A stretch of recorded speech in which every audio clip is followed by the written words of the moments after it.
Bienvenidos a El Diálogo. Hoy nos sumergimos en una cuestión que es a la vez fundamental y delicada: la conexión entre nuestra capacidad intelectual, el camino que seguimos en la vida y, por supuesto, nuestra salud mental. Un estudio monumental realizado en Noruega nos ofrece datos muy contundentes que invitan, la verdad, a una reflexión profunda sobre esta compleja relación. Efectivamente. Y la pregunta que se desprende de esos datos es tan directa como provocadora. ¿Es la capacidad intelectual que tenemos en la juventud un factor causal, una especie de motor directo que determina nuestro bienestar psicológico en el futuro? ¿O por el contrario es simplemente una pieza más en un engranaje mucho más complejo, donde el nivel educativo, el entorno socioeconómico y las experiencias vitales son en realidad los verdaderos protagonistas? Pues yo voy a sostener que la evidencia, sobre todo por la solidez metodológica del estudio, apunta a que la capacidad intelectual juega un papel causal directo y principal. Es, según los datos, un precursor muy claro de la salud mental en la edad adulta. Y mi postura será que, aunque la correlación es innegable y de una importancia tremenda, saltar a la conclusión de causa directa es una simplificación peligrosa. Yo argumentaré que la capacidad intelectual es más bien un indicador, un marcador de un entramado de factores mucho más profundo y entrelazado. A ver, para entender mi posición es crucial apreciar la magnitud de la investigación de la que partimos. No hablamos de una encuesta, sino del seguimiento de más de 270.000 varones noruegos. Se midió su capacidad intelectual a los 18 años durante el servicio militar y se analizó su historial médico durante las siguientes 2 décadas, hasta que cumplieron los 40. El resultado principal es de una claridad meridiana y francamente asombroso por su consistencia. Cuanto mayor es la capacidad intelectual en la juventud, menor es la probabilidad de ser diagnosticado con un trastorno de salud mental en la mediana edad. Y no es una tendencia vaga, es una relación lineal, casi como una ley física. Pero lo que eleva este hallazgo por encima de una simple correlación son 2 pilares metodológicos.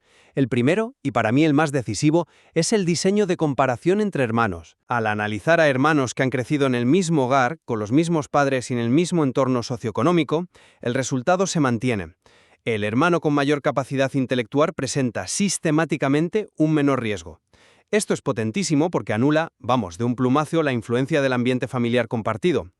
Y el segundo pilar es que este patrón persiste incluso dentro de un mismo nivel educativo. O sea, si comparamos a 2 licenciados universitarios, aquel con mayor capacidad cognitiva sigue teniendo una ventaja significativa en su salud mental. Por tanto, la conclusión parece inevitable.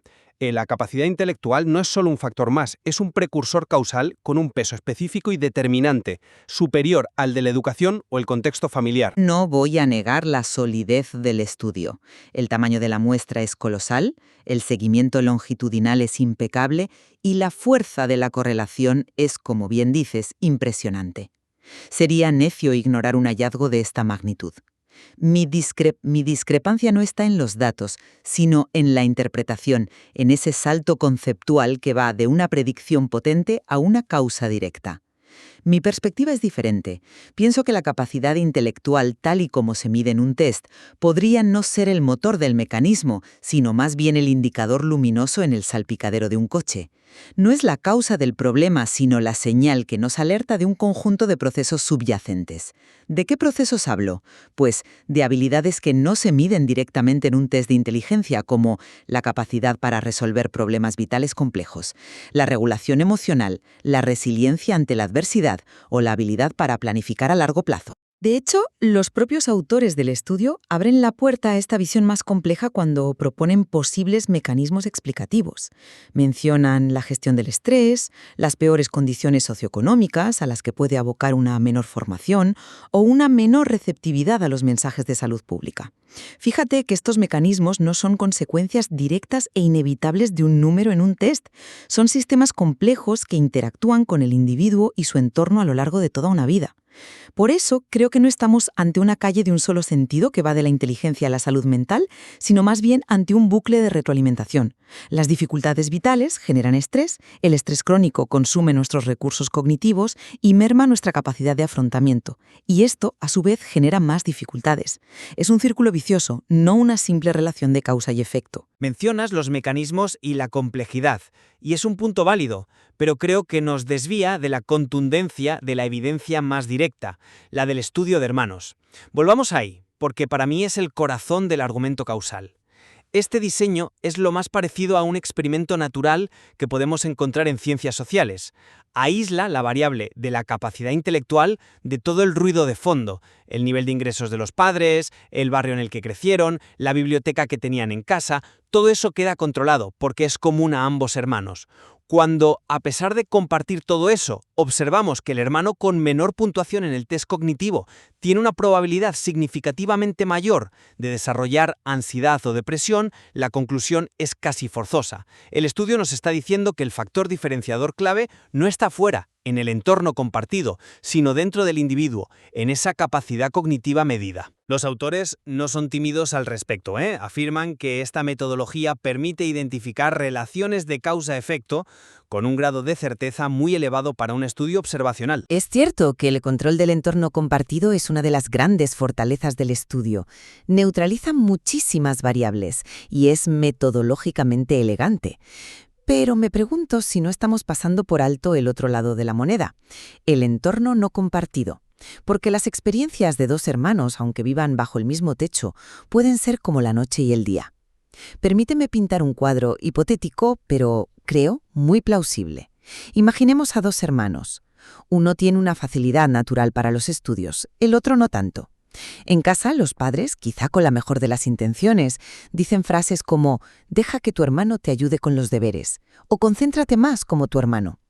En el colegio, el profesor lo sienta en primera fila para que no se distraiga, mientras sus compañeros se ríen cuando tardan en resolver un problema en la pizarra. A lo largo de los años, estas pequeñas experiencias, microagresiones a su autoestima, se acumulan. No es un único trauma, es un goteo constante de estrés, de sentirse menos que, de no estar a la altura. Años después, a los 35, esta persona sufre un trastorno de ansiedad. ¿Es su menor capacidad intelectual la causa directa? ¿O es la herida acumulada de sentirse inadecuado durante toda su infancia y adolescencia? En este escenario, la capacidad intelectual no es la causa, es el catalizador que puso en marcha una trayectoria vital mucho más estresante y solitaria. La causa real es el estrés crónico, el estigma, la falta de un apoyo adaptado a sus necesidades. Ese es un escenario muy bien dibujado, y no niego que las experiencias no compartidas jueguen un papel, siempre lo hacen. Sin embargo, el argumento causal no se sostiene solo en el estudio de hermanos, se refuerza, y mucho, con el segundo hallazgo clave, el papel del nivel educativo. Si tu hipótesis del entorno estresante fuera la explicación principal, uno esperaría que la educación actuara como un gran ecualizador. Es decir, una vez que alguien con más o menos esfuerzo consigue un título universitario, debería haber adquirido herramientas, estatus y un entorno que lo protegieran, diluyendo el efecto de su capacidad cognitiva inicial. Pero los datos muestran exactamente lo contrario. Dentro del grupo de licenciados universitarios, aquellos con mayor capacidad intelectual siguen teniendo una salud mental significativamente mejor. Lo mismo ocurre entre los que solo tienen estudios básicos. El efecto persiste en todos los estratos. Esto demuestra que no es el diploma colgado en la pared ni los años de escolarización lo que ofrece la protección primordial, sino la habilidad cognitiva subyacente. Los propios autores lo dicen de forma tajante. La contribución del nivel educativo a esta conexión es, y cito, bastante insignificante. La protección no viene del título, viene de las herramientas cognitivas con las que uno cuenta para navegar el mundo. Admito la fuerza de ese punto, pero me pregunto si no deja fuera una pieza importante del puzzle. Quizás esa evidencia no demuestra que la educación sea irrelevante, sino que, de hecho, expone un profundo fracaso de nuestro sistema educativo actual. Podríamos interpretarlo de otra manera. El sistema educativo no está logrando su objetivo de nivelar el campo de juego y dotar a todos de las mismas oportunidades de bienestar. En lugar de ser un motor de compensación que identifique a las personas con menores capacidades cognitivas iniciales y les proporcione de forma intensiva las herramientas de afrontamiento, resiliencia y resolución de problemas que necesitarán para navegar la vida, simplemente actúa como una máquina de clasificar. Otorga certificados académicos sin subsanar esas vulnerabilidades de base. Por tanto, el problema no sería la educación en sí misma, sino un modelo educativo que premia una forma muy específica de inteligencia y no se adapta para fortalecer otras habilidades vitales en quienes más lo necesitan. Desde esta perspectiva, el hallazgo no anula el papel del entorno. Al contrario, podría estar señalando un fallo sistémico en una de nuestras instituciones sociales más importantes, la escuela. Irnos al terreno de la especulación sobre sistemas sociales. Yo prefiero ceñirme a lo que el estudio demuestra con una claridad poco común. Y los investigadores utilizan explícitamente términos como precursor y papel causal. No es una elección de palabras al azar en un artículo científico de este calibre. Tienen una evidencia longitudinal que abarca 20 años, tienen una relación que es consistentemente lineal, y han controlado de forma robusta las variables del entorno familiar y del nivel educativo. En el campo de la epidemiología y las ciencias de la salud, esto es lo más cerca que vamos a estar nunca de establecer una relación de causa-efecto fuera de un ensayo clínico aleatorizado, que por razones éticas y prácticas es imposible de realizar en este ámbito. La conclusión de que una menor capacidad intelectual es un precursor de diagnósticos psiquiátricos se apoya firmemente en los datos. No podemos diluir este hallazgo atribuyéndolo a fallos sistémicos no medidos, cuando la evidencia directa sobre la variable de interés es tan abrumadoramente fuerte. Ahí es donde me cuesta seguir el razonamiento. Para mí, el problema de esa interpretación es que es reduccionista.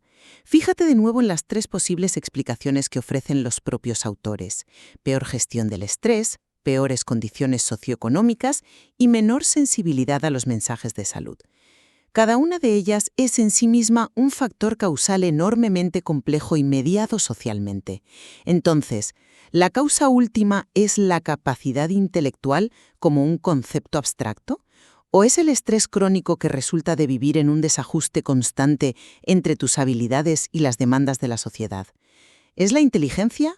¿O es la precariedad laboral, los salarios bajos y la inseguridad económica a las que un menor nivel de esa inteligencia te aboca en nuestro sistema actual? El estudio identifica un factor de riesgo de primer orden, un predictor potentísimo, y eso tiene un valor incalculable para la salud pública. Pero etiquetarlo como la causa es peligroso, porque desdibuja los mecanismos sociales, económicos y ambientales que realmente generan el sufrimiento. Es como decir que tener una brújula rota es la causa de perderse en el bosque, en lugar de analizar el terreno escarpado, la falta de mapas o la ausencia de senderos. La brújula es un factor clave, sin duda, pero no es toda la historia. Y centrarse solo en ella nos impide ver el mapa completo del bosque. En resumen, y para ir concluyendo, la evidencia presentada en este estudio es sólida y metodológicamente excepcional. Sugiere de manera muy convincente que una menor capacidad intelectual en la juventud actúa como un factor de riesgo directo e independiente para el desarrollo de trastornos mentales en la edad adulta. Los mecanismos exactos que conectan A con B merecen sin duda más investigación, pero el vínculo fundamental, apoyado de forma decisiva por el diseño de comparación de hermanos y su consistencia a través de los niveles educativos, es robusto y apunta claramente a una relación de causalidad. Por mi parte, reitero que el estudio revela una correlación de una importancia que nadie interesado en la salud pública puede permitirse ignorar. Sin embargo, enmarcarla en una simple relación causal directa es una simplificación que puede llevarnos a conclusiones erróneas y intervenciones poco eficaces. La capacidad intelectual es, más probablemente, una pieza clave dentro de un complejo ecosistema de vulnerabilidades y resiliencias, donde el entorno, el estrés crónico, las oportunidades socioeconómicas y las habilidades de regulación emocional interactúan para dar forma a lo largo de décadas a nuestra salud mental. Independientemente de la naturaleza precisa de este nexo y de si lo llamamos causa o factor de riesgo principal, creo que ambos podemos coincidir en que estos hallazgos subrayan la importancia crítica de invertir en el desarrollo cognitivo temprano y en crear sistemas de apoyo, tanto educativos como sociales, que sean verdaderamente personalizados y atiendan a las diferentes capacidades de los individuos desde el principio. Exacto. Más allá de este diálogo sobre la causalidad, comprender esta profunda conexión nos obliga a todos como sociedad a preguntarnos cómo podemos mitigar estas vulnerabilidades a lo largo de la vida, en lugar de simplemente medirlas. Y ese es un tema que, sin duda, el material invita a seguir analizando en profundidad.